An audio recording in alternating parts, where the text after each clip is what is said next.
Bueno, muy buenas, bienvenidos a esta nueva sesión de la asignatura Métodos Cuantitativos Avanzados.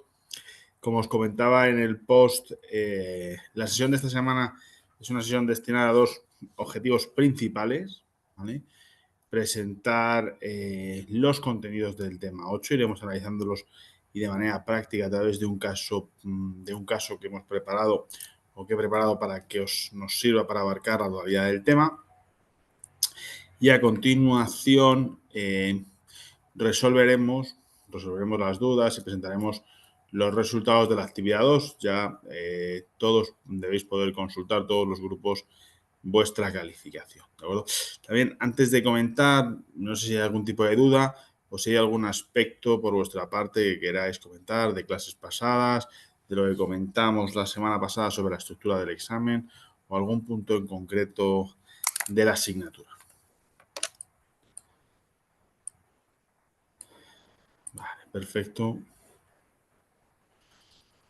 Bueno, pues vamos a comenzar con la regresión lineal. Veis que es otro concepto, igual que os decía hace unas semanas, que correlación siempre tiene un apellido que es lineal. Veis que la regresión ya de saque la presentamos también con ese apellido, lineal. Por tanto, van a ser dos conceptos que van a estar intrínsecamente unidos, ¿de acuerdo? Pero sí que os lanzaré una pregunta. ¿Conocéis algo, habéis usado en algún momento la técnica de la regresión en algún contexto? ¿Os suena cómo se puede trabajar o cómo se pueden calcular esos parámetros de la regresión? ¿Alguien conoce con más o menos exhaustividad el concepto de regresión y su utilización o su utilidad?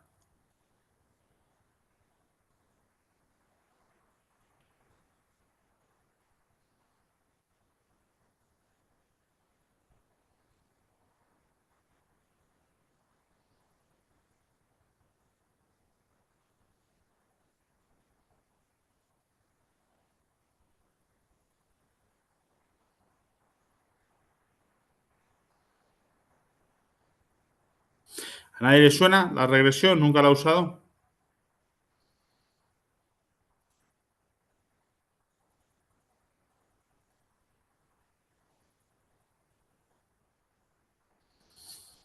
Ah, bueno, Julián dice que mucho, que hace mucho. Bueno, la regresión, vamos antes de entrar en materia, es un concepto que está intrínsecamente unido a la correlación, porque yo muchas veces digo que es el paso siguiente, ¿vale?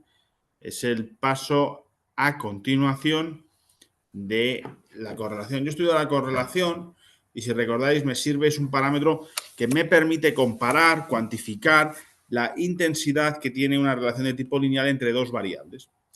Ahora, el siguiente paso es qué forma funcional lineal, ¿vale? Porque ese es el concepto, puedo utilizar para expresar esa relación, para inferir el comportamiento de una variable en función de la otra. Y eso es a lo que nos va a ayudar la regresión, ¿vale?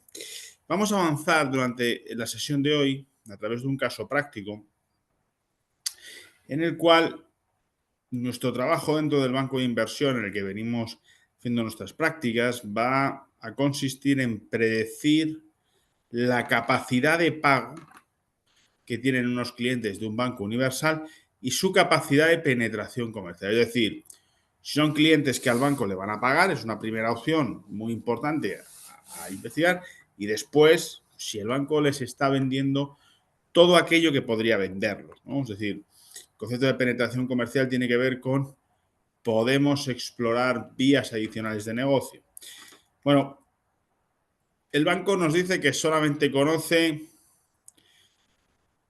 le demos inicialmente la predicción del ahorro, ¿vale? Y después, bueno, pues vamos a seguir avanzando en cuantificar probabilidades. Lo vamos a ir viendo, ¿de acuerdo? A ver, como os decía, la regresión tiene una definición académica, es esa técnica que nos permite explicar el comportamiento de una variable en función de otra a través de una función lineal, ¿de acuerdo? Tenemos dos grandes tipos de regresión, asociado también a las dos familias de correlación con las que trabajábamos en semanas anteriores.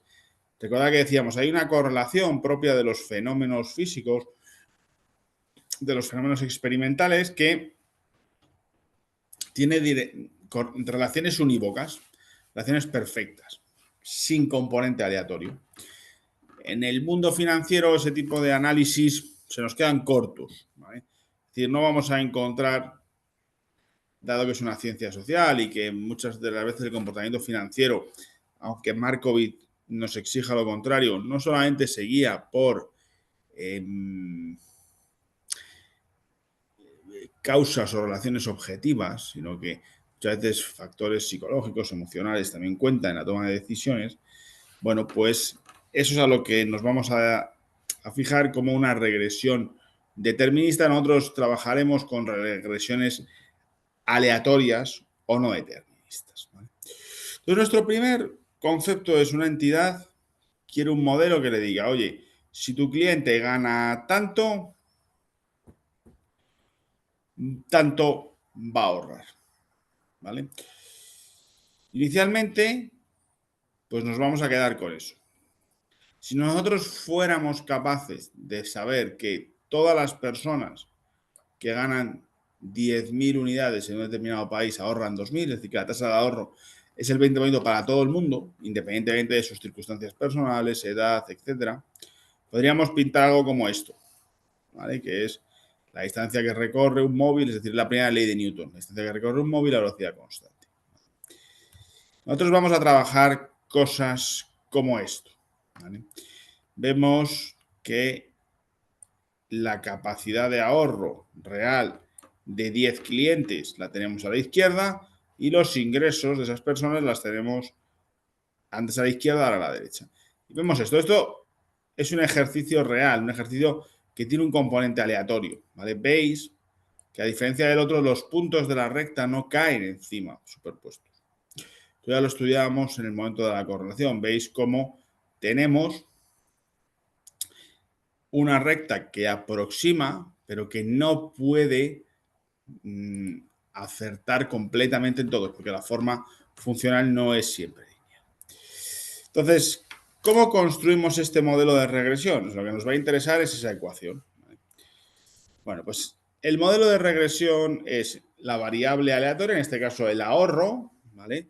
Es igual a una constante, sería el valor del ahorro cuando no se ingresa nada, cuando la variable independiente es cero, ¿vale? Más otro factor que multiplica la variable independiente, que en este caso no es una variable aleatoria. Este es el primer concepto importante, ¿vale? Todos veis que cuando hacemos una regresión, la variable dependiente es aleatoria, pero la variable independiente es una variable cierta. En el ejemplo que estamos viendo, todos veis que el ahorro puede cambiar, pero que los ingresos son una variable cierta y que carece de ningún punto de aleatoriedad.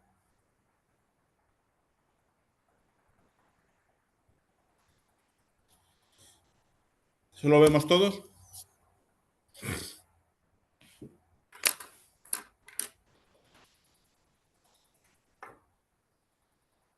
Venga, ¿me confirmáis? ¿Todo el mundo hasta aquí?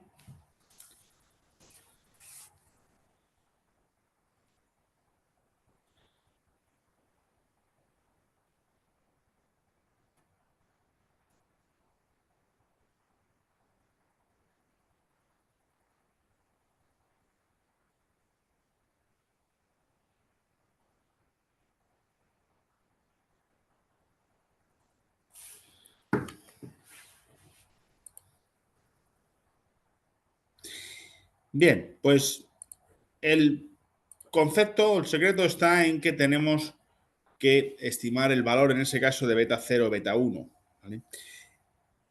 Hay algo que es la base del modelo de regresión, que no vamos a comprobar habitualmente, pero que sepáis que es el principio de que esto funciona, ¿no? Que es el hecho, os lo he comentado algunas veces yo ya en clase, de que la regresión lo que hace es anular las distancias por encima, es decir, la suma de todas las distancias positivas o que se encuentran por encima de la recta de regresión, se compensan con la de los puntos que hay por debajo.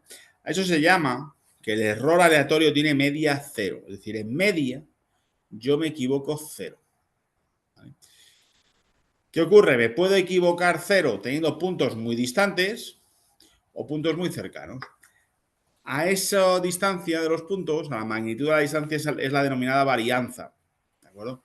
Con lo cual, un modelo de regresión será mejor si ocurre como esto, que los puntos están muy cerca, no están encima, pero están muy cerca. Eso significa tener una media cero en el error y una varianza pequeña.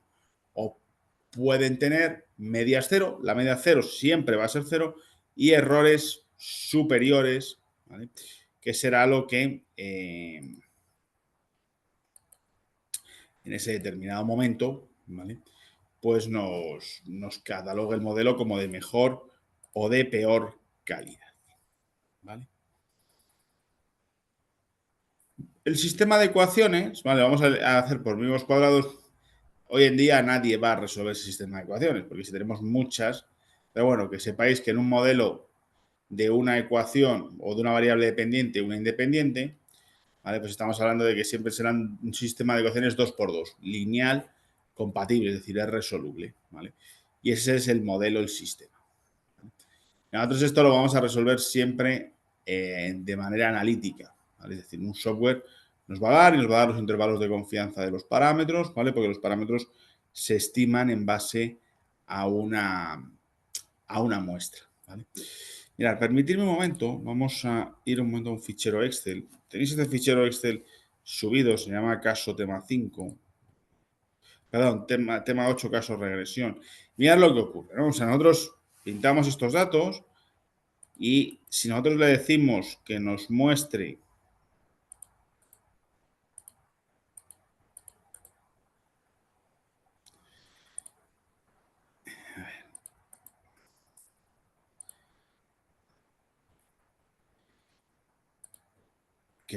la ecuación, pues nos está diciendo ya cuál es la ecuación. O sea, no es necesario, ¿vale? Ni siquiera hacer algo muy sofisticado, sino que ya directamente, incluso un software normal como este, por un ejercicio sencillo, nos dice que, bueno, pues que la beta 0 es 12.500. En este caso, ¿qué significa? Que una persona que no ingresa nada tiene que absorber de su patrimonio 12.500 unidades monetarias. ¿Para qué?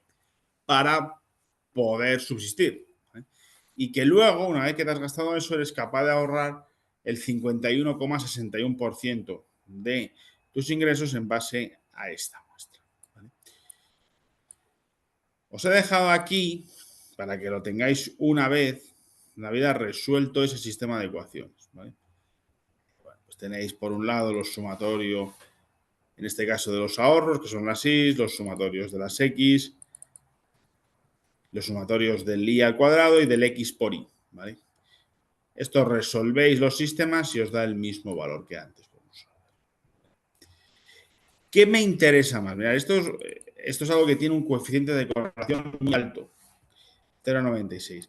Lo primero es que veamos que esto, que es la media de los errores, ¿por qué? Porque yo he cogido y he dicho, oye, ¿cuál es el ahorro teórico que tiene una persona que gana 30.000 unidades monetarias según nuestro modelo? Me dice 2.982 euros. Y tengo solo ahorro 1.000. Con lo cual aquí tengo una desviación de menos 1.982 euros. En el siguiente, 1.950 contra 3.000. Es decir, este en sentido contrario. Ha sido algo más gastador que el modelo. Y aquí veis todos los errores. Para que esto esté bien, ¿vale? Eso tiene que tener media cero. Eso es lo que significa que la propiedad de la varianza homogénea de la media cero. Es decir, esto, la suma de sus valores es cero. Además, es que esto no es que tenga que ser cero al primero, tiene que ser cero a los muchos decimales, ¿vale? Bueno, pues aquí ya veis como forzando mucho, pues en algún punto eso nos da de cero. Bueno, errores de redondeo y demás, pero si vemos es en el decimal 13. Es decir, esto tiene que ser cero, ¿de acuerdo? Obligatoriamente. Todos entendemos, más allá de la ecuación, que el sistema de ecuaciones que no lo vamos a tener que resolver nunca, ¿vale? Ni en el examen, ni en la vida práctica, ni en ningún momento, ¿vale? Nunca lo vamos a tener que resolver, ¿vale? Pero sí que me interesa que interioricemos no el cálculo de la media cero, sino qué significa esa media cero.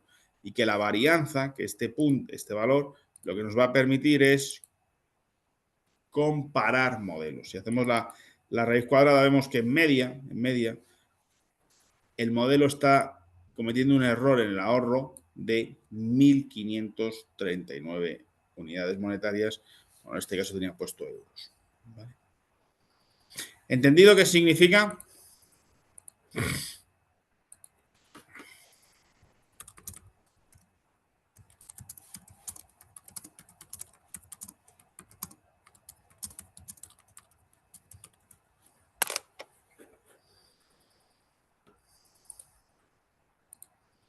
Venga.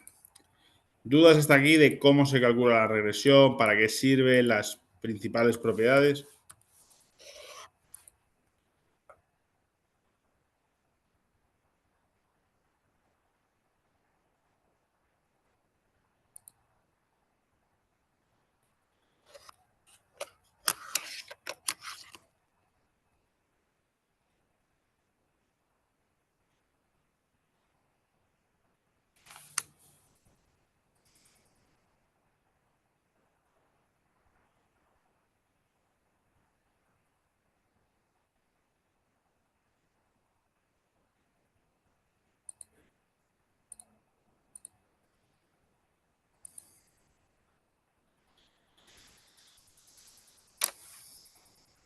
Bien, ¿queda claro el concepto de regresión?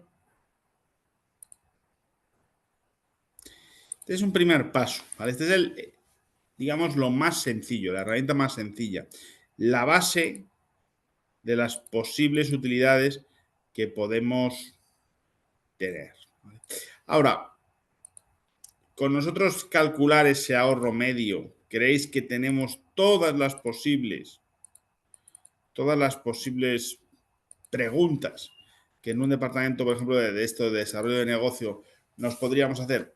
Siempre la obtención de una respuesta cuantitativa me va a permitir a mí o a cualquier investigador, nos va a permitir salir del paso, tener una respuesta satisfactoria. O hay preguntas en las cuales no es tan fácil decir, oye, pues el resultado de la regresión son 2.000 euros.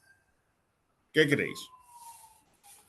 ¿Se os ocurre algún contexto, algún tipo de pregunta que no podamos responder con un número en finanzas? Con un número directamente.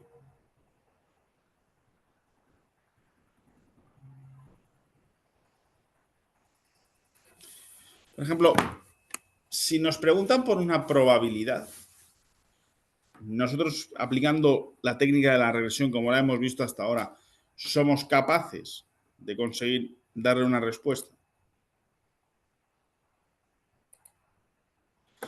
Todas las decisiones que tomamos son decisiones cuantitativas o numéricas, las podemos tomar con un número.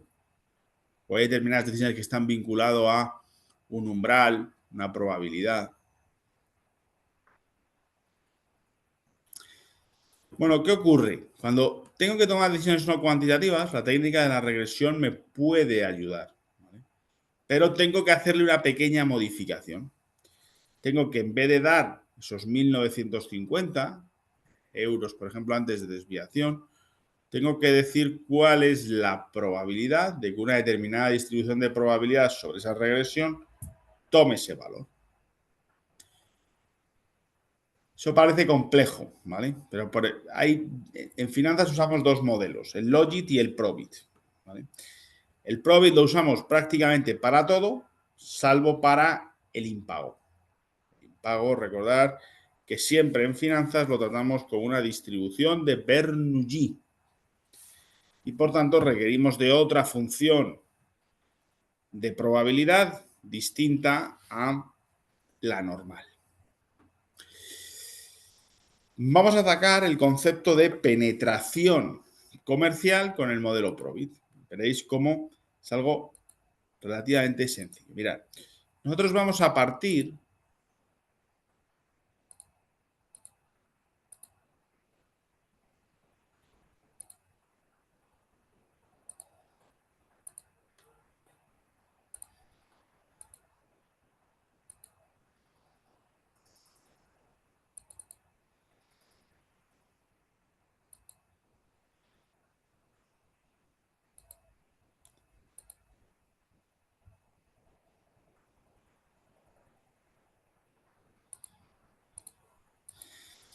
Vamos a partir de una clasificación de clientes en función de sus ingresos, ¿vale? Recordar que nuestro problema original era de los clientes sabemos los ingresos, ¿vale? Y esto es una realidad cuando trabajamos con datos financieros o con datos de entidades financieras, dato que conocemos con mayor trazabilidad es los ingresos que tienen. El resto de datos, bueno, pues los podemos estimar, etcétera, pero poco más, ¿vale? O no son de la misma calidad o la misma certidumbre como es recopilar en una cuenta los apuntes que vienen de la nómina, etc. Entonces, clasificamos nuestros clientes, hemos tomado una base, esto es una base real, de un ejercicio real de Kaggle, 38.439 clientes.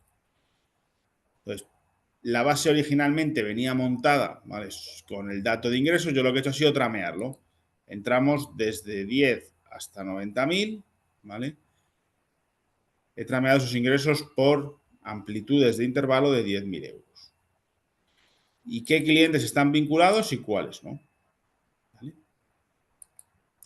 Entonces, esto nos da una probabilidad muestral de vinculación. Es decir, por debajo de 10.000 euros hay muy pocos clientes vinculados. Hemos definido, ¿vale?, en este ejercicio ya venía definido, pero define la vinculación como la contratación de 3 o más productos comerciales. ¿De acuerdo? Pues veis cómo esto es la probabilidad de la muestra. La graficamos y esto tiene un cierto parecido a una función de densidad normal. Es decir, nos va a costar relativamente poco. ¿Cómo lo hacemos? Bueno, pues iteramos con una media y una sigma para que la probabilidad de evaluar sobre la normal los ingresos de 10.000 nos dé un valor igual que la probabilidad muestral. Y con una iteración buscamos aquel que nos dé, al menos en el segundo decimal, todos equilibrados, ¿vale? En este caso es un ejercicio, os digo, real, no llegamos, nunca vamos a llegar a la 100%, pero como se parece mucho a una normal, el concepto de vinculación es una muestra muy grande, es relativamente sencillo. ¿Qué nos aporta esto? Pues claro, nos aporta que si tú eres un banquero, ¿vale?, o un empleado de ese banco, y llega una persona y le dices, ¿cuánto ingresa usted? 65.000. Bueno, pues te interesa mucho hacerle cliente, porque con un 94% de probabilidad va a estar vinculado. ¿Vale? ¿Qué te dice? Yo tengo unos ingresos de 18.000. Evaluando 18.000 sobre una normal de media, es decir, lo que estamos es catalogando que los ingresos de nuestros clientes tienen una media de 39.000 euros y una desviación típica de 16.000. Si tiene 18.000 solo hay un 10%, con lo cual quizás no es donde tengas que centrar el foco, ¿vale? Modelos como estos los tienen las entidades. Por eso veréis que casi siempre, de una manera sucinta, el comercial, os pregunta vuestros ingresos, ¿vale? Y al final ocurre lo mismo en todas las jurisdicciones. Pasa que, bueno, varía un poco el nivel medio de la renta, pero cuando te mueves en los niveles de rentas medias, bajas o bajas, pues eres poco atractivo para la banca tradicional. De hecho, normalmente suelen ser eslabones de ingresos que se desplazan más hacia otros sectores, hacia otros eslabones más punitivos, como puede ser, por ejemplo, el consumer finance, las tarjetas revolving, etc. Normalmente los bancos tradicionales saben que, vinculado a sus ingresos, pueden atacar con una gran frecuencia los nichos, detectar los nichos de mayor valor comercial. ¿Entendido? Pues, ¿qué nos dice? Si la pregunta es, ¿me interesa a mí, en base a penetración comercial, poner esfuerzo en este cliente? Pues, hombre, si me da solo como antes la cantidad que va a ahorrar, pues bueno, puedo hacer luego unas cuentas, pero si directamente ya soy capaz de calibrar a partir de los ingresos cuál es la probabilidad de que se vincule o no, oye, eso ya es una gran ventaja, ¿vale? Eso es lo que nos facilita el modelo Probit. evaluar la probabilidad que tiene el resultado obtenido en la ecuación de regresión. ¿Entendido?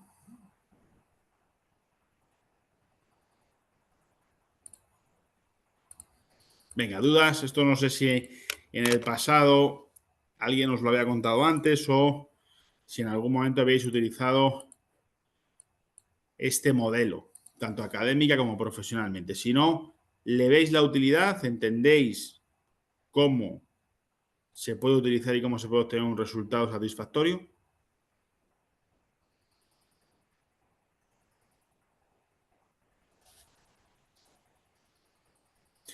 Nos va a servir para cualquier decisión asociada a una probabilidad, asociada a un criterio no cuantitativo, excepto para una que vamos a ver ahora, que es el impago de las obligaciones comerciales. Venga, ¿dudas, preguntas?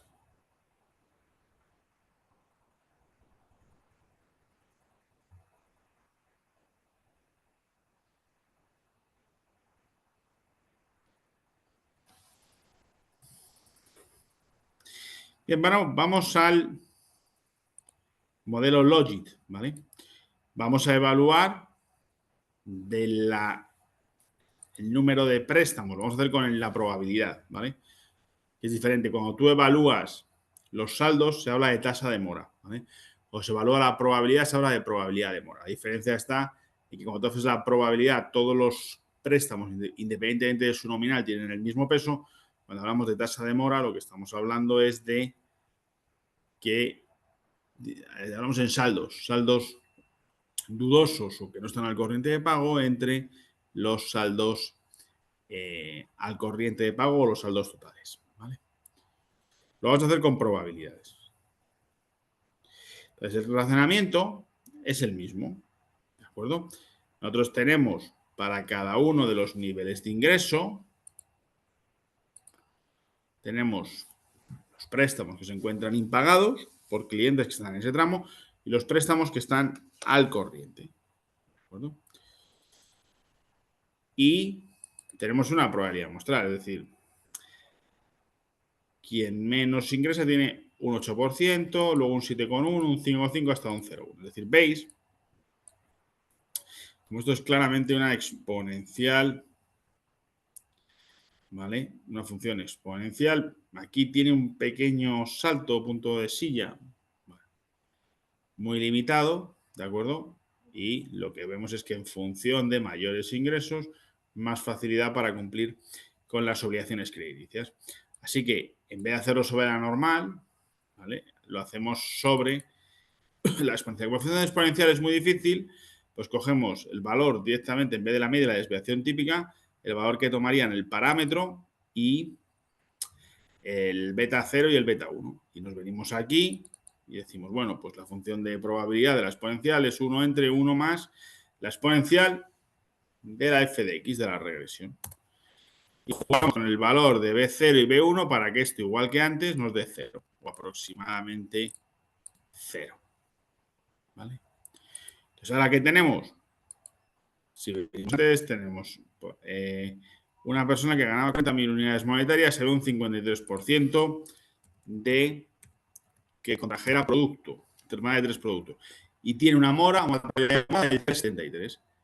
Por tanto, tengo dos herramientas con el modelo Logit y el modelo Probit para catalogar los clientes. Es decir, ya cuando una persona se sienta enfrente tuya en la oficina bancaria, en la oficina financiera, solamente con un dato que tú le has aportado, gracias a la técnica de la regresión, tiene dos argumentos, la probabilidad de mora y la probabilidad de vinculación para tomar una decisión sobre abrir contigo una relación comercial o no.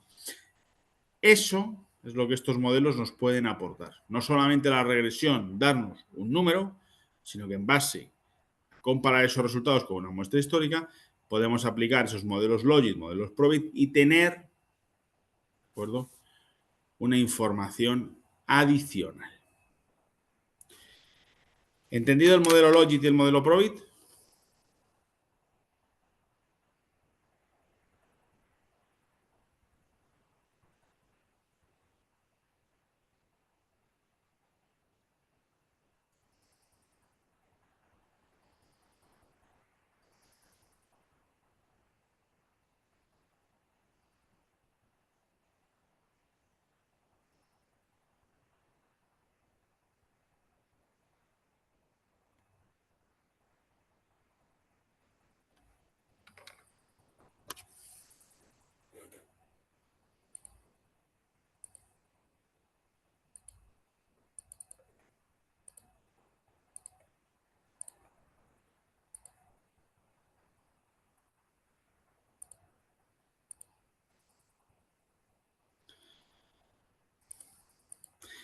Venga, dudas hasta aquí. Hasta ahora nos hemos manejado solo con una variable, ¿vale?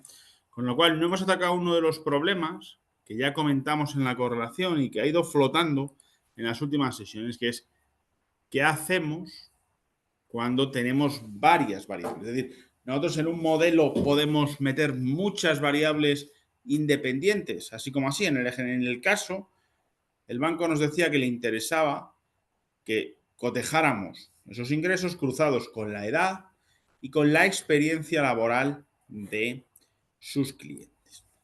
Con lo cual, lo que nos está pidiendo el banco es que le demos un modelo multivariante, un modelo en el cual hay varias variables independientes. Recordar y bien a colación que cuando hablamos de un modelo, yo os he insistido varias veces y he dicho, el modelo es una simplificación de la realidad, una aproximación. ¿Por qué? Porque es muy complejo entender qué es un modelo. ¿Vale? Yo os decía, cuidado también aquí con cuánto simplificamos y cuánto no, ¿vale? Porque podemos cometer un error de modelo. Podemos cometer un error de modelo y os añado, no solamente por lo que intuíamos la semana pasada, oye, es que nos dejamos muchas variables sin analizar, sino que a lo mejor también analizamos alguna de más. Lo que tenemos que responder es si a ese modelo, que tiene varias variables independientes, nosotros le podemos añadir todas las que queramos, sin ninguna restricción. Como os he dicho antes, hay un sistema de ecuaciones complejo, ¿vale? Que os dejo en los apuntes y en la presentación una vez resuelto, ¿vale? Para un sistema 3x3, pero no es necesario. Ahora os voy a enseñar cómo la calculadora que os di hace unas semanas os va a permitir resolver cualquier modelo de regresión lineal múltiple muchas veces. Pero hay un problema, que es, yo os decía, un modelo porque tenga muchas variables es mejor, o puedo añadir todas las variables que yo quiera a un modelo sin preocuparme de nada. La respuesta a eso es no. Y es no porque, mirar, el modelo de regresión, para que yo tenga distancias pequeñitas, eso se traduce en que tenga estimadores con poco sesgo, que ya vimos lo que es, necesito que se cumpla una hipótesis, que es que los regresores se encuentran totalmente descorrelados. Es decir, las variables independientes no se tocan en nada. Cada uno afronta planos distintos de la realidad. Eso es una hipótesis muy exigente. De hecho, es prácticamente imposible de cumplir en un modelo aleatorio. Pero que sea imposible de cumplir al 100% no significa que no le tengamos que prestar atención. Entonces, para evitar esos estimadores muy poco precisos, lo que hacemos es elegir qué variables pueden entrar en el modelo en función de la mucha o poca, que es lo ideal, correlación que hay entre ellas.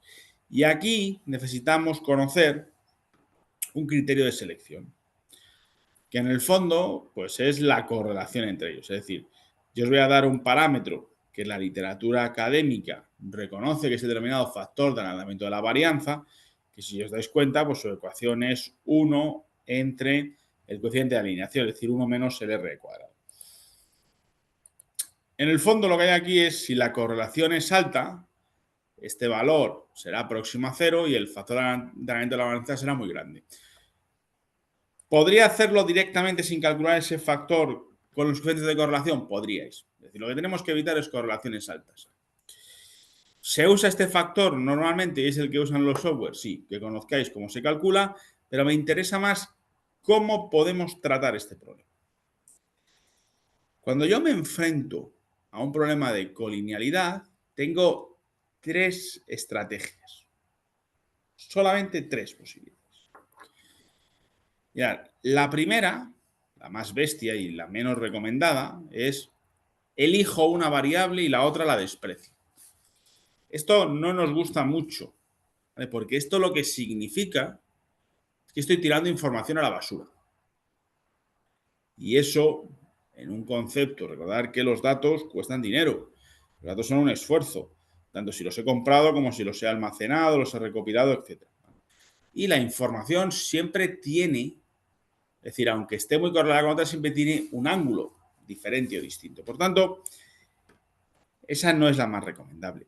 La segunda quizás sea la ideal, la de libro, ¿vale? Ya lo hemos comentado otras veces cuando hablábamos de los errores tipo 1 y tipo 2 en los controles de hipótesis. Es ampliar la muestra.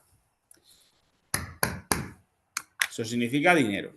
Y puede que los recursos financieros en la investigación o en el equipo en el que yo estoy formando parte no sean ideales, o no sean infinitos, o no estén disponibles. ¿Vale?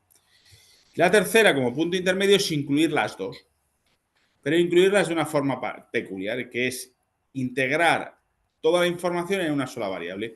Y eso es lo que se denomina usar la estrategia del ratio. Veréis como muchas veces, cuando veáis documentación técnica de modelos, se incluyen variables en forma de ratio.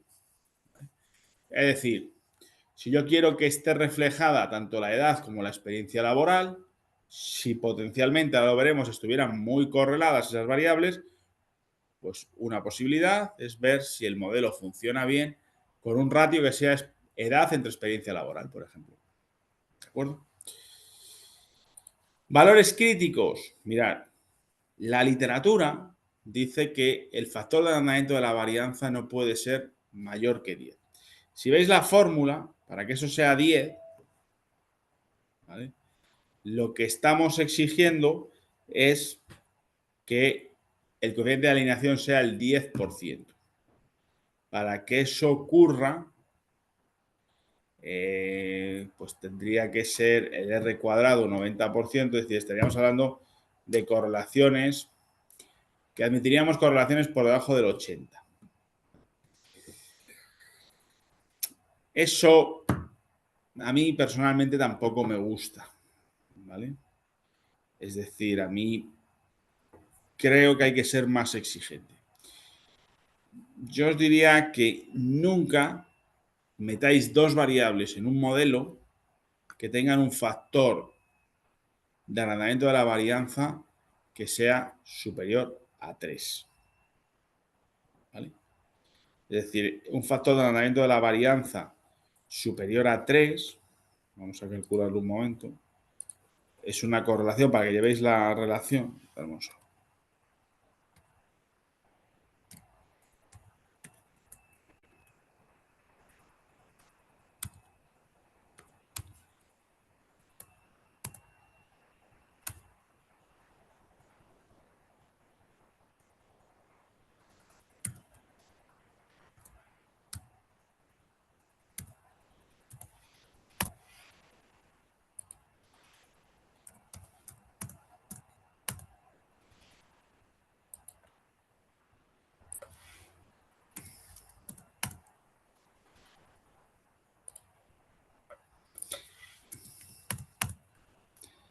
Parece que está aproximadamente, creo recordar, sobre el 0,75, más o menos. A ver.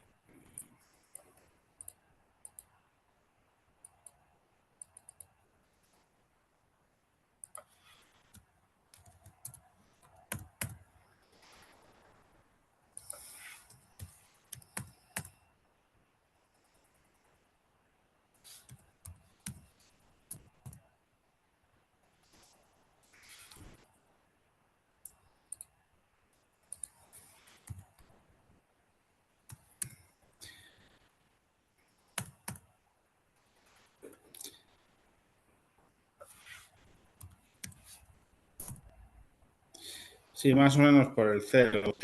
Yo diría que relaciones superiores a eso no lo incluyáis, ¿vale? Por ejemplo, en los ejercicios que estamos viendo, ¿vale?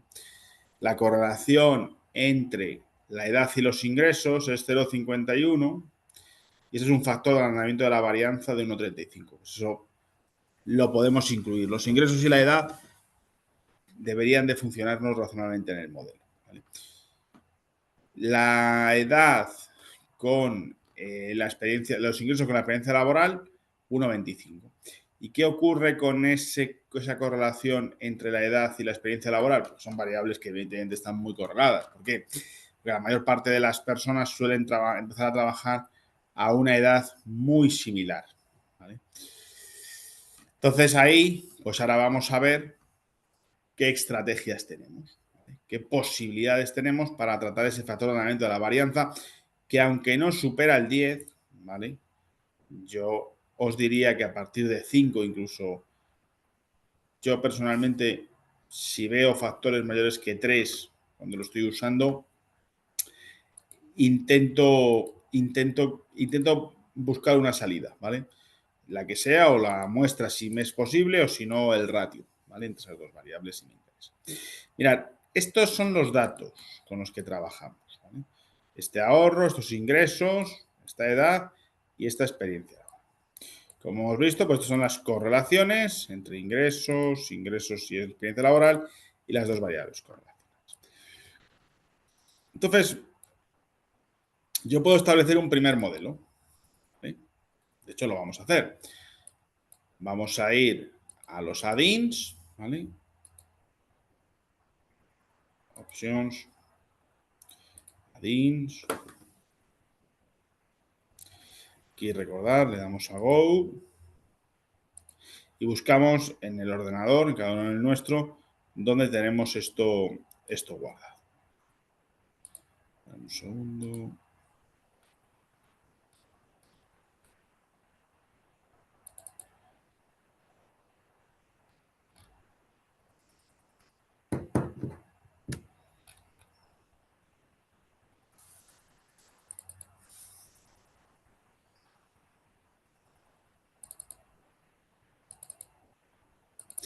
X Real Statistic, le damos a Yes, ok, y ahora se va a quedar un poquito pensando el programa.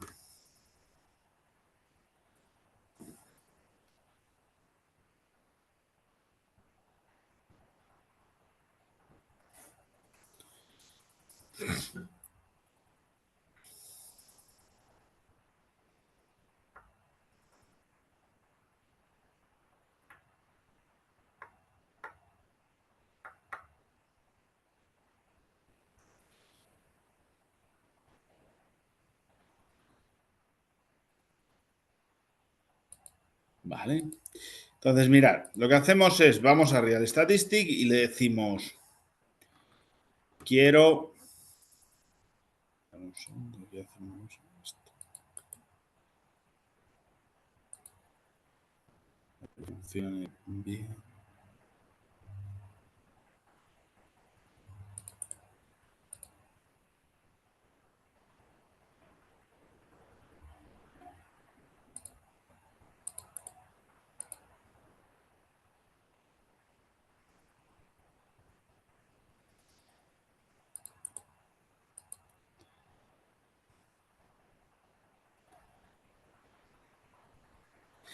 Vale, entonces vamos a Real Statistic y aquí entramos donde pone Rec Multiple Linear Regression.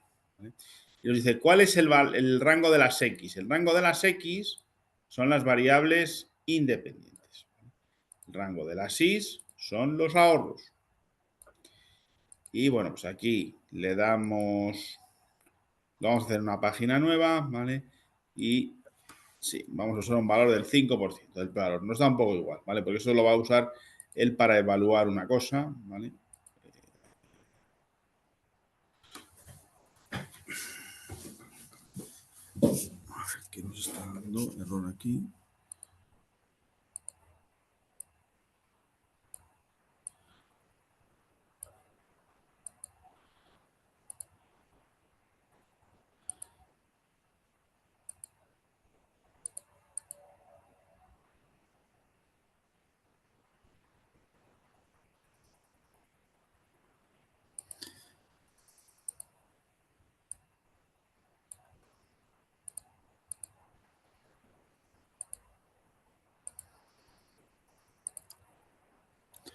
Esto es lo que a veces falla en la calculadora con el tema.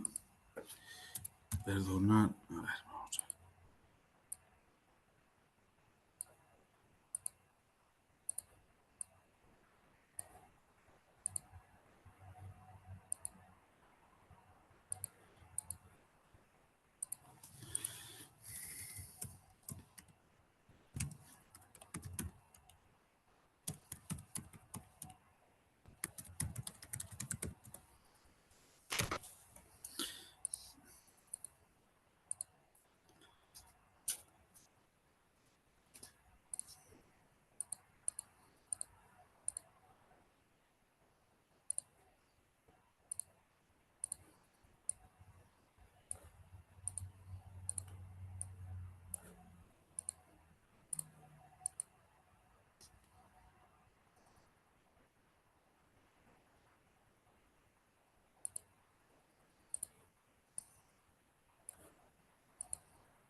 está dando problemas ahí con los textos. No sé.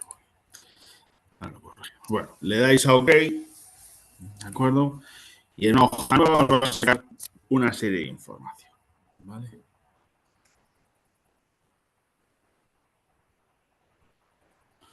Bueno, la que la saca, como yo lo tenía sacado.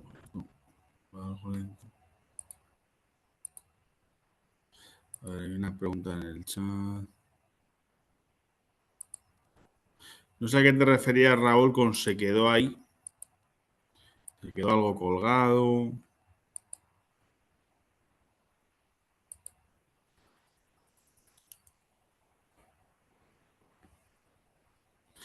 Vale, nos devuelve estos valores. ¿Vale? Vamos a ver. Nosotros tenemos estos resultados. ¿Vale? Primero nos da este R cuadrado. ¿De acuerdo? Ahora dice cuál es la capacidad que tienen estos tres variables de explicar el modelo, ¿vale? El R cuadrado, el R cuadrado ajustado. Primero nos dice, ¿el modelo es significativo? Nos dice que sí. Modelo significativo, ¿por qué? Porque el intervalo de significancia de este f de Snede con la 30 está por debajo del p-valor, ¿vale? Con lo cual es un contraste de hipótesis exactamente igual que los que hemos visto. Luego nos dice, el valor del intercepto en vez de 12.500 que era antes son 13.200. La variable x que antes era 51 ahora es 54. Pero mirad lo que ocurre. Este p-valor es muy bajo. De hecho, esto dice que es 13.000, pero mirad, o sea, el valor está entre menos 33.000 y 7.000. Es decir, como un aro de una canasta. ¿Sabes? El valor de la x, es decir, el valor de la variable ingreso, es muy significativo. Tiene un p-valor bajísimo. ¿Vale? Prácticamente cero. Y veis, se mueve en un intervalo muy estrecho. Da 0,53, pero entre 0,38 y 0,70. La variable x2, que es la edad, nos dice que a más edad, más ahorras. Pero fijaros lo que dice el 3, que tampoco es significativo. De hecho, tiene un p-valor, bueno, tiene un p-valor prácticamente que no nos podemos creer el valor, ¿no? Entonces te dice que es negativo. Es decir, a más experiencia laboral ahorras menos. Igual es contraintuitivo. ¿Vale? Al menos en media. Por tanto, vemos que estas dos variables algo está fallando. Los resultados que obtenemos no son los ideales, etc. Entonces, ¿qué podemos hacer a la hora de modelar? Bueno, pues tenemos varias alternativas. Vamos a traernos aquí los valores. Vamos a ver. Tenemos el ahorro. Tenemos el ingreso. Estas, sí o sí, seguro que las vamos a usar. ¿Vale? ¿Por qué? Porque es que estas ya las hemos probado antes y nos funcionaban, ¿no?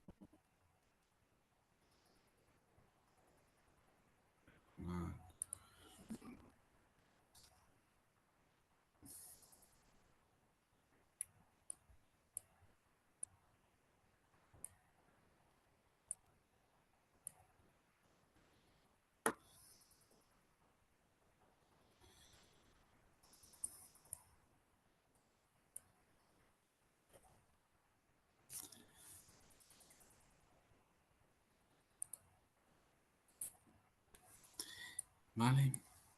Vamos a probar con el ratio, a ver si nos funciona mejor. Vamos a hacerlo como edad entre experiencia laboral. ¿Vale?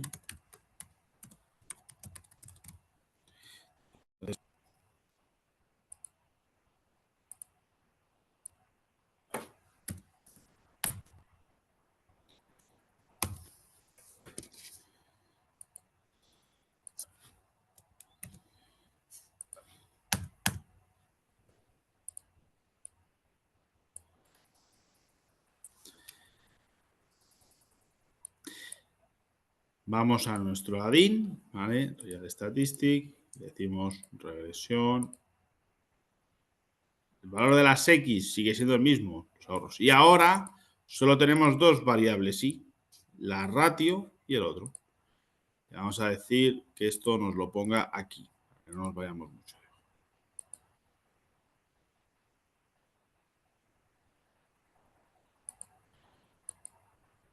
Que lo hemos puesto al revés. Espera.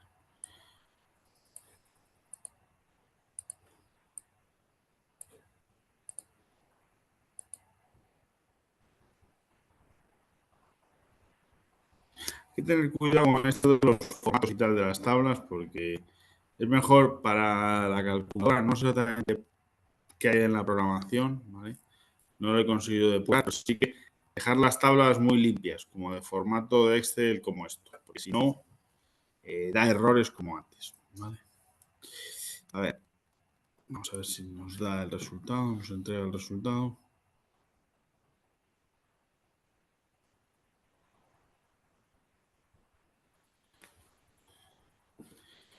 Vale, a ver, crear los vínculos.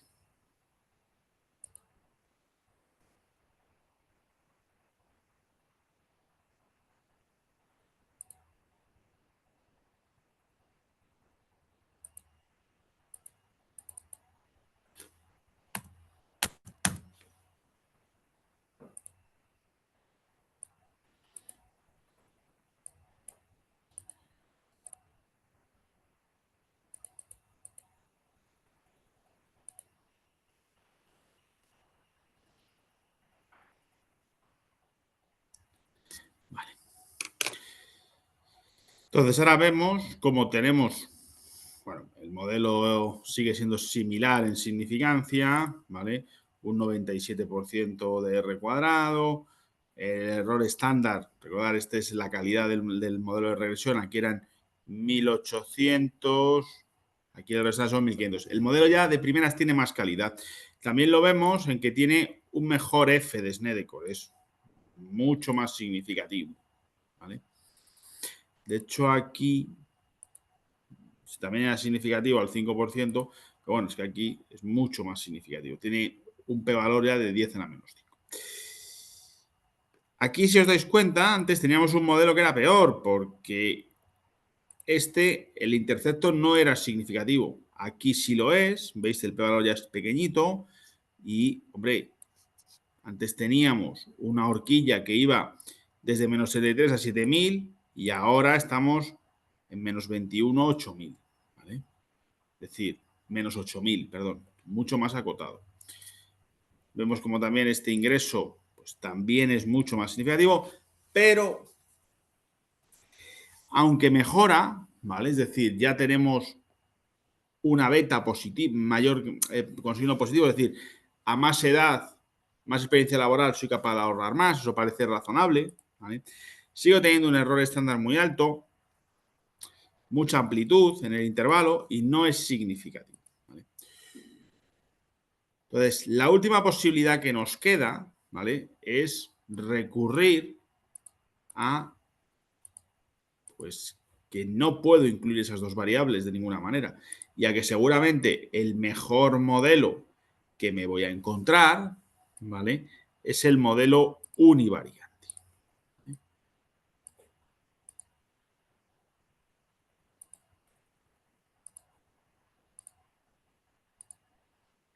¿El modelo es mejor que el anterior? Sí, pero por tener más variables, hemos visto, el modelo con 3 variables es peor que el de 2 y ahora lo que vamos a ver es que el modelo de más calidad es el que solamente se ciña a los ingresos. Por tanto, volvemos al punto en el que un modelo es una simplificación. El intento de complejizar esa simplificación no siempre es adecuado. ¿De acuerdo? No siempre es adecuado. De hecho, llegamos a puntos en los que incluso nos dice que no usemos esas variables. ¿Por qué? Pues no las podemos usar porque, si recordáis, aunque la correlación más llamativa estaba entre la edad y la experiencia laboral por criterios propios, lo que ocurre es que la edad y la experiencia laboral tienen una correlación intrínseca con los ingresos. Lo normal es que cuando yo sea mayor, más experiencia laboral tenga, como aporto un mayor valor, tengo unos mayores ingresos. ¿De acuerdo?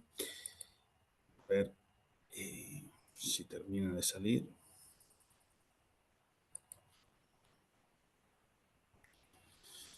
Un segundo que actualice.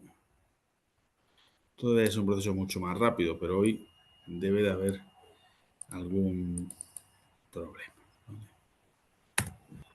¿Veis? Bueno, ahora se dan esos datos, ¿vale? Pero veis como volvemos al 12.551,61. Y este modelo, ahora veremos que es mucho más significativo, pero mirad lo que ocurre.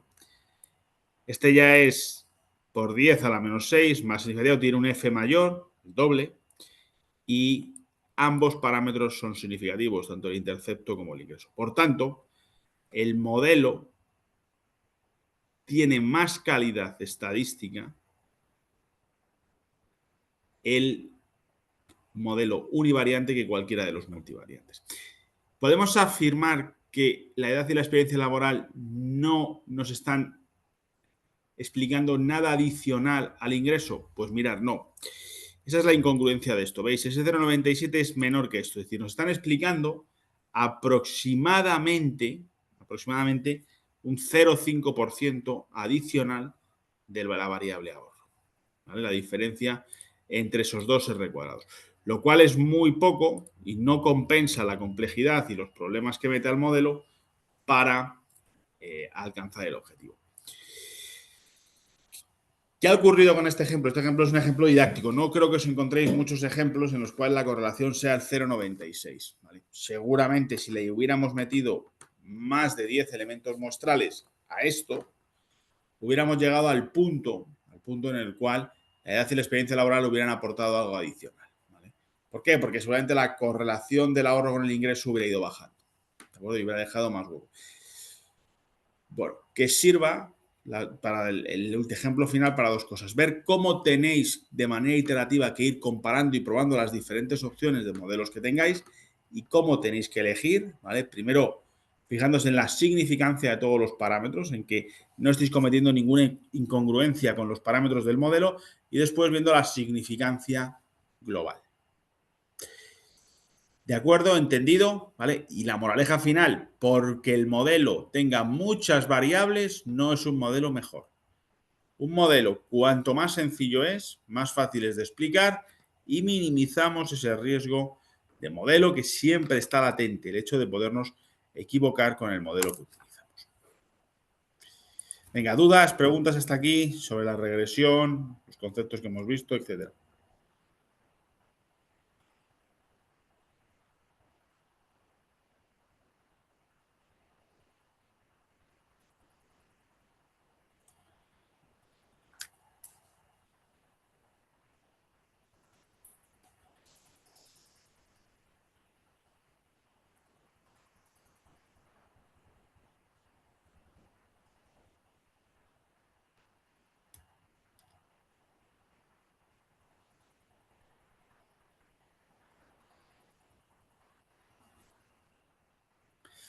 ¿Ninguna duda? Eso no me lo creo. ¿Alguna duda os habrá surgido?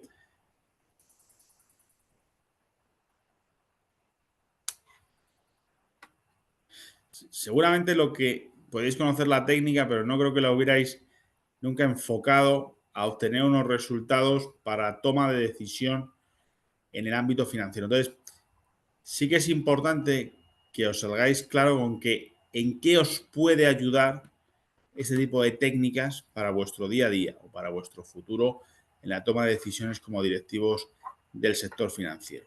¿De acuerdo? ¿Eso está claro?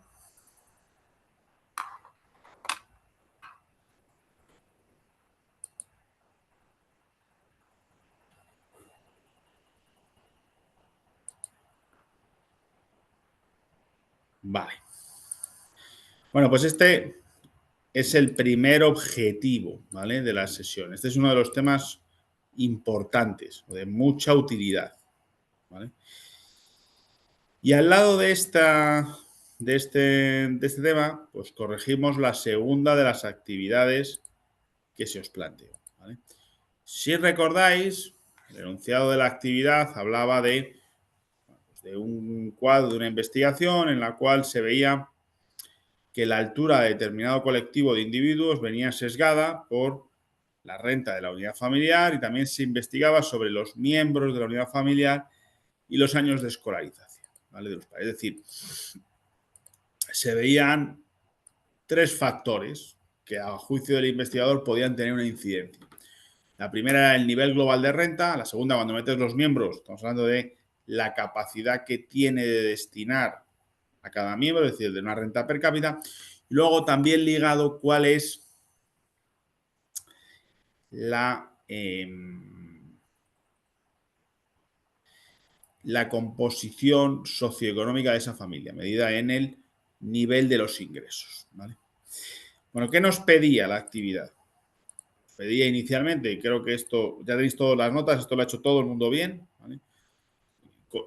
Con unos criterios u otros, ha habido gente que ha trameado de otra manera, tomando el menor, ha habido un grupo que me ha hecho 4 grupos por rango, pues también está bien, ¿vale?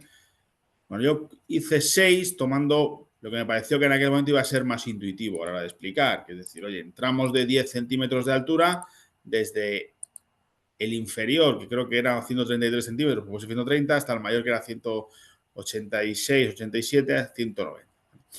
Y veis cómo, pues, tenemos aquí una serie de outliers que habría que analizar, ¿vale? Y también por aquí, pero vemos cómo de estos 62 elementos muestrales, pues 52, una proporción muy grande, se establecen entre 140 y 180. Lo cual, esto no tiene ningún objetivo adicional ni de toma adicional, únicamente es conocer la base. Es decir, a vosotros os pasará frecuentemente que os den información de cualquier índole y os dan un dataset y lo primero que haréis o pediréis a alguien de vuestro equipo les diré, pero resúmeme la información. O sea, ¿qué tenemos ahí? ¿Cuál es la caracterización del problema? Eso, aquí le he dado una puntuación de un punto, pero es algo que tenéis que interiorizar, que tenéis que hacer, sin que sea ninguna pauta, sino únicamente, oye, ¿qué información dispongo? A partir de ahí, nos decían, calcúlame los coeficientes de correlación. Creo que prácticamente todos los grupos han calculado bien estos 3 valores, ¿vale? No hacía falta hacer la covarianza partido por el producto de las desviaciones típicas, ¿vale? Sí que es verdad una cosa, ¿vale? El examen, con una muestra mucho más pequeña que 62, tendremos que hacer esos cálculos a mano, con lo cual no olvidemos el concepto, cómo se calcula una covarianza y el de desviación típica, que es similar, pero bueno, creo que incluso más sencillo, todo lo tenéis más interiorizado, ¿vale? Eso ya nos daba 3 puntos. Luego nos pedían medir la significancia, quizás el concepto más técnico, ¿vale? Bueno, pues había que medir primero el estadístico. El estadístico requiere tener el coeficiente de correlación y el tamaño de la muestra. Creo que los estadísticos, excepto un grupo que se había equivocado en algún cálculo, ¿vale? Este 8,35, este menos 4 o 4,16 y 62 los calcularon todos bien, ¿vale? Este algunas personas me lo pusieron con menos, ¿vale? Se puede poner con menos, pero recordad lo que os dije, como vamos a hacer la prueba a una cola, ¿vale? Bueno, daba igual a una cola o 2, ¿vale? En el fondo. Pero usarlo siempre en valor absoluto, el T, ¿vale? Siempre tomar la incumbencia de que el estadístico ponerle en valor absoluto, porque el estadístico nos va a servir para confrontar con un percentil, ¿vale? Entonces, como vamos a tomar siempre el percentil de la media para arriba en la T-Student, igual que la normal, por simetría, porque la T-Student es simétrica, tomar la incumbencia de ponerlo siempre en valor absoluto será mucho más fácil para explicarlo y entenderlo, ¿vale? Yo no le he penalizado a nadie por ponerlo negativo porque realmente, como es negativo, está en la cola de la izquierda, ¿vale? El percentil. Pero en valor absoluto es el mismo y lo que nos va a interesar es un juego de probabilidades, porque lo que tenemos que medir es la significancia a una determinada probabilidad. Con lo cual nos sacábamos al 99, al 95 y al 90, ¿vale? Estos percentiles, ¿vale? Que ha habido gente que estos son los percentiles a una cola, ¿vale? Es decir, tomando 99. Ha habido gente que ha tomado unos percentiles un poco más exhaustivos, 2,66. Aquí tenía 2 y aquí el 1,67. Bueno, porque ha cogido En el caso del 95%, pues el 97,5% y el 2,5%. Como estamos en valor absoluto, me ha resultado indiferente. No he penalizado a nadie, ¿vale? Tampoco por tomar un criterio u otro, ¿vale? Porque tampoco lo especificamos y además creo que alguien me lo preguntó en clase. Yo lo dejé abierto porque no me interesaba entrar, no es el objetivo, entrar en si tengo que hacer a una cola o dos el contraste, sino ver si tengo interiorizada esa mecánica, ¿vale? Y prácticamente, pues todo el mundo lo que ha hecho ha sido comparar estos estadísticos con estos percentiles. Oye, muchos me decíais, solo lo comparo al 99. Pues sí, me parece bien, economía del esfuerzo. Si el 99% es significativo, al 95 y al 90 lo va a ser. Con lo cual, pues perfecto y otros 2 puntos. Llegar hasta aquí ya suponía el aprobado, ¿vale? Prácticamente nadie, bueno, ningún grupo tiene menos de notable porque todos hemos calculado bien el coeficiente de determinación y el coeficiente de alineación, ¿vale? No ha habido mucha interpretación. Os lo he puesto en algunos comentarios. Oye, dime qué significa el coeficiente de determinación. El coeficiente de determinación me dice que el 54% de la altura viene explicado por la renta y que el 22% solo de la altura viene por los números de hermanos que tengo. O miembros de la unidad familiar, porque también podría haber familias monoparentales, ¿vale? Miembros de la unidad familiar. Y luego, oye, el 56% de mi altura, ¿de qué manera podemos explicar que viene por qué nivel académico han obtenido mis padres? ¿Vale? Esto daba paso a responder con mayor profusión, que es quizás la parte que más me ha decepcionado un poco, porque insistí mucho, os puse el ejemplo de los bueyes, y creo que es un ejemplo similar, ¿no? Ha habido un par de grupos que han atinado mucho y han hecho un esfuerzo ahí. No había una solución única, ¿vale? Se pretendía un poco, tanto en esta pregunta como en la de la inteligencia artificial, un concepto algo, algo crítico, ¿vale? O algo imaginativo, que tuviera una parte propositiva, ¿de acuerdo? Es quizás lo que más he echado de menos, ¿vale? Y os diría que, bueno, que para la última actividad, pues retomáramos esa parte, ¿no? ¿Qué es lo que está ocurriendo aquí?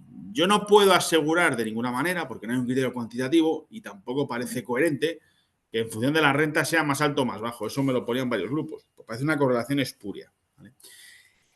Ahora, ¿hay causalidad? Sí que vemos que tanto la renta como el número de la familiar como los años de escolarización lo que te están diciendo es, porque también deberíamos de haber visto cuál es la correlación, y ahora lo vamos a ver si queréis, entre esas tres variables. Si quisiéramos hacer un modelo de regresión, sería el siguiente paso y os lo dejo como abierto, pues si alguien lo quiere investigar, ¿vale? ¿Qué es lo que está ocurriendo? Pues que a un mayor nivel socioeconómico, es decir, a un mayor nivel de renta, porque parece que per cápita no es muy significativo, es de 0,22, nos permite, ¿vale?, destinar una mayor cantidad a alimentación, cuidados, salud, que sí son determinantes a la hora de definir la altura. Por tanto, es el mismo ejemplo que el de los bueyes. Hay una serie de variables intermedias fácilmente inferibles en el estudio de campo que nos han de permitir asegurar que sí que parece existir una relación causa-efecto entre la altura y el posicionamiento socioeconómico de la familia en la cual ese niño forma parte, ¿vale? Luego, la última pregunta, no he traído la solución porque prácticamente todos habéis usado, ha habido diferentes modelos, pero habéis hecho bien la primera parte, que es, le dais los datos a la herramienta de la inteligencia artificial, ¿vale? En este caso predictiva, y en la mayor parte de los casos calculaba bien. Me poníais los resultados, ¿vale? Calculaba bien. En algunos casos creo que había algún problema de decimales, pero bueno, básicamente son cálculos muy sencillos para él, ¿no? Donde más veía que chirriabas un poco en la comparación con la TED Student, ¿vale? No sé si alguno lo ha hecho varias veces y luego yo creo que una vez que ha aprendido con el ejercicio se veía que iba refinando, ¿de acuerdo? Pero esa parte no era justamente la que preguntaba la actividad. La actividad pedía que enjuiciarais de manera algo crítica el resultado. Entonces, si os dais cuenta, ninguna herramienta predictiva os está dando raciocinio por la causalidad. De hecho, si probáis, oye, dime la causalidad entre la renta y la altura, no establece, o sea, no sabe, ¿vale? Porque no es algo predecible, ¿vale? Como dice la propia inteligencia artificial, es decir, no es algo parametrizable. No lo ha dicho nadie, pero es una propuesta que yo también, bueno, pues quería lanzar. ¿Qué creéis que hubiera pasado si en vez de usar una inteligencia predictiva hubiéramos usado algo generativo? Para preguntarle por la causalidad. ¿Hubiera sido distinto el resultado, creéis? No era lo que preguntaba, pero la actividad. Pero yo os lo propongo aquí en clase ahora para comentar. Mi opinión, lo he comprobado, pero mi opinión, y creo que es verdad, o al menos el resultado, es que si usamos una generativa, lo que le estamos enseñando es al algoritmo, ¿vale? El algoritmo aprende más rápido. Entonces, sí que es verdad que necesita que le expliques qué es la causalidad, pero es capaz de replicar de una manera más fina el ejemplo. Entonces, ¿qué es lo que ocurre con la inteligencia artificial? Que la actividad, ¿vale? Incluso alguno ha podido hacer la actividad entera, ¿vale? Con la inteligencia artificial porque la clava, ¿vale? Sospecho que la clava porque en algún otro momento o alguien antes que yo le ha metido esos datos, ¿vale? Que es por lo que a mí no me gusta tampoco, porque bueno, pues claro, ahora prácticamente al chat GPT, que es el que usa la mayoría de la gente, le das estos datos y te va a clavar el resultado, ¿no? Porque ya lo ha hecho una vez, siempre lo va a replicar, ¿no? Efectos didácticos para que vosotros lo hagáis, pues tiene, como podéis comprender, su pequeño problema. Pero sí que es verdad que lo que me ha faltado es más ese enfoque crítico. La inteligencia artificial que habéis probado no os da una respuesta sobre la causalidad. Os resuelve todos los casos, pero él no sabe establecer esas teorías de variables intermedias de estudio de campo. Quizás será el punto el que excepto un grupo que sí que me lo ha comentado y se lo he puntuado más alto, el resto se ha visto alguna más debilidad. Por tanto, buenas calificaciones, ¿vale? Ahora vemos si tenéis alguna duda sobre algún aspecto, pero creo que no, porque buenas dudas sobre las buenas calificaciones para todos los grupos.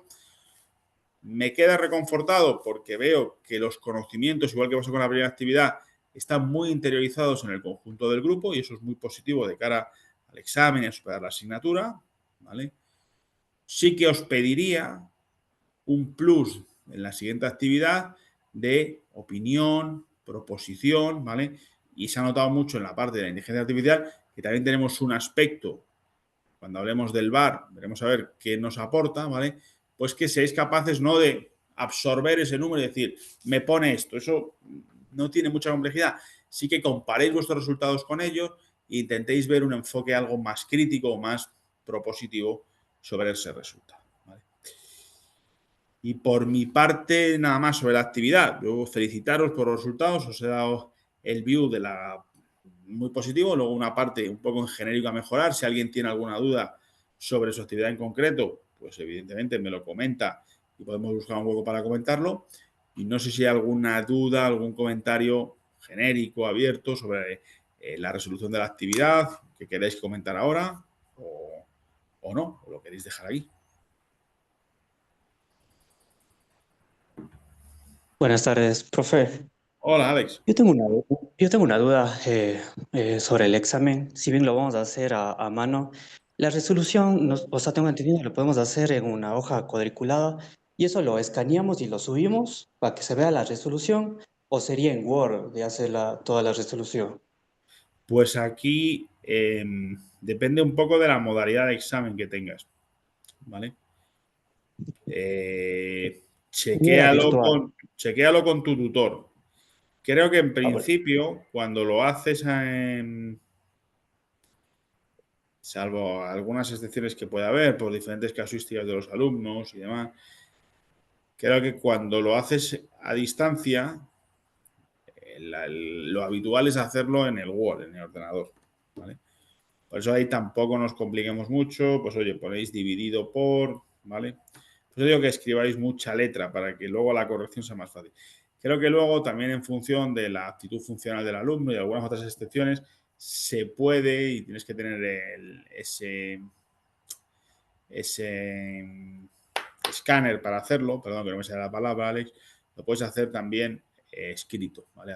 Pero esto, chequéalo por favor con el tutor porque ellos son los que tienen más conocimiento de la normativa, de las posibles exenciones, proposiciones y demás, ¿vale? Ok, Ahí gracias. siempre yo te puedo ayudar en la estructura, cómo lo voy a corregir, pero lo que es el momento del examen, eso es mejor que lo consultes con los tutores, que son los que llevan más el día a día de ese tipo de ceremonias, ¿vale? De lo que es la sesión de examen. Venga, más dudas, más preguntas. Si no es de la actividad o del tema de regresión, como comentaba Alex, alguna pregunta que tengáis ahí o inquietud sobre algún aspecto de la asignatura, pues también es el momento.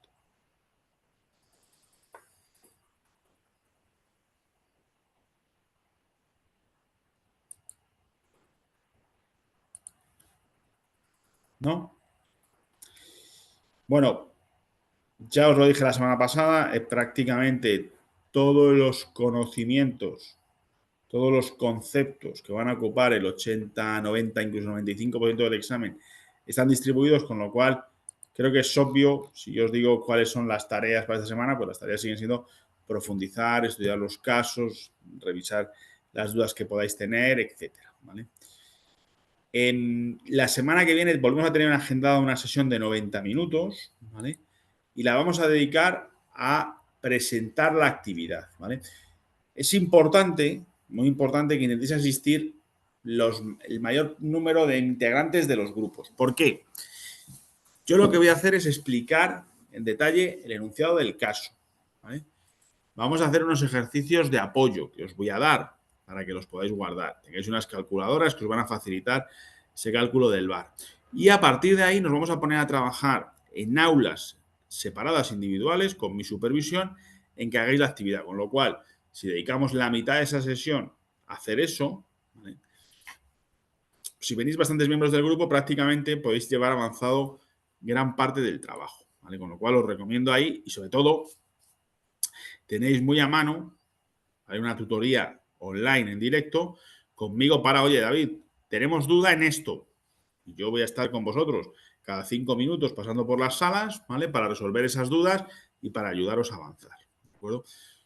La actividad tendrá una fecha de entrega el 16, lo cual vamos a tener desde la sesión del martes 3, luego vamos a tener una semana entera, como hacemos siempre, y será el lunes siguiente cuando la entreguemos. Con lo cual, además de eso, la clase del martes, día 10, pues también nos debería de servir para resolver las dudas. Y por último, también os quería comentar, os he mandado un post resumen del taller que os he ido avanzando, ¿vale? Os he creado una carpeta para que con cierta antelación, en la medida de lo posible, podáis revisar la documentación que os he dejado ahí, que es el enunciado, algunos ejercicios, unas prestaciones de apoyo, ¿vale? Creo que es una actividad bonita y una actividad que os va a aportar mucho, porque os va a poner en la tesitura de resolver un ejercicio real, ¿vale? Que os puede llegar de vuestro jefe, de un cliente, por curiosidad propia, un familiar, alguien que os pida una asesoría financiera. Estamos en un máster de asesoramiento financiero. Vais a tener que emitir una serie de asesoramientos, de recomendaciones para actuar, en este caso, como asset management con una determinada cartera, diseñar unas estrategias y lo vais a hacer únicamente utilizando lo que hemos aprendido en la asignatura. Entonces, os va a servir para repasar todos los conceptos de la asignatura y para ver la utilidad que tiene en fuego real, ¿vale? El máster está publicado en el aula de información general, ¿vale? Y se va a hacer el viernes día 6. Trabajaremos durante 2 horas y media. La primera hora aproximadamente la dedicaremos a presentarlo, el caso, a resolver todas las dudas y después volveremos a esa dinámica que a mí me gusta muchísimo de trabajar con vosotros, que es en grupos pequeños, para que podáis entre 2 o 3 personas ir avanzando, simular el entorno real de trabajo en la industria financiera y con mi supervisión ir resolviendo las dudas y atascando los problemas, generando una dinámica similar a la que vais a encontrar en el entorno profesional, ¿vale? Y luego tendremos la segunda sesión el viernes 20, también de 2 horas y media, que ahí nos centraremos más, bueno, en ver alguna solución, resolver dudas que podáis tener, que alguno de vosotros, el que quiera voluntariamente, presente su solución, hasta dónde ha podido llegar, para que también se genere un debate con el resto de compañeros. Lo hemos hecho así, de otra manera. Y luego la última hora, hora y media, yo presentaré lo que debería de ser la solución global, ¿vale? sacaré algunos temas adicionales a colación, haremos preguntas, comentaremos, generaremos un poco de debate, pasando ya de lo que es puramente el cálculo, que yo siempre os digo que no es lo más relevante, a la interpretación y un paso más, no solo interpretar, sino vamos a tomar decisiones reales, con fuego real, ¿vale? Entonces os animo mucho a que en la medida de lo posible y que vuestra disponibilidad laboral, profesional, cada uno las casuísticas que tengamos, pues podáis asistir a ese taller, ¿vale? Lo recordaré la semana que viene, ¿vale? Y os iré mandando reminders y información por el foro, pero de verdad creo que es una actividad que la universidad pone a vuestra disposición y creo que es una actividad pues que realmente os va a aportar mucho desde el punto de vista de maduración de conceptos y de maduración profesional. Y por mi parte nada más. Si no hay ningún comentario adicional, hoy os he visto un poco menos participativos, ¿vale? De lo habitual, ¿de acuerdo? Pues lo dejamos aquí. Recordad, tenéis las calificaciones ya publicadas, ¿vale? Para que las podáis consultar. Y por mi parte, poco más. Así que si no hay ningún comentario adicional, pues tened una feliz semana y nos vemos el martes que viene. Recordad, con el objetivo de avanzar, de trabajar, de presentar la actividad 3, que va a ser sobre el VAR, ¿vale? Sobre el VAR, y vamos a trabajar con activos muy deslocalizados geográficamente. Activos europeos, activos norteamericanos y activos asiáticos, ¿vale? Así que nada más, bienvenidos a esa sesión cuando llegue, perdonad, y disfrutar la semana. Un abrazo muy fuerte a todos.